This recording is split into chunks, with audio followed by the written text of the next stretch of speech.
因为交通部有公布，今年10月份道路交通事故的案件，计敢若一个月尔，就32000多件，造成291个人死亡。死亡人数是比去年同期搁较侪，因为今年即马已经无法度达到交通事故死伤降低到5趴的目标。交通部长王国材是表示，伊个人和交通部拢会检讨。今年4月，台南市规定分局警员执行路检巡回时，予啉酒查甫人赛车弄到个大刑，差1点互交过。实际来到台南市区，还未到下班暂放时间，伫胜利甲小东路口，车来来去去真无行，这是当地1个9月车祸案件发生的热点。本身道路规划就有问题了，那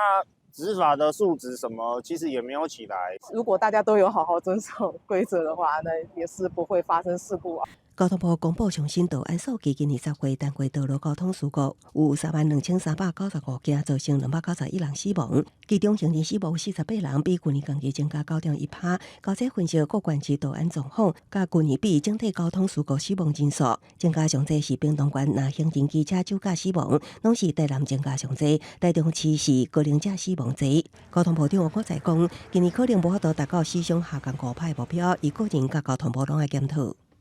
行人的这个部分，事实上我们最近来看整个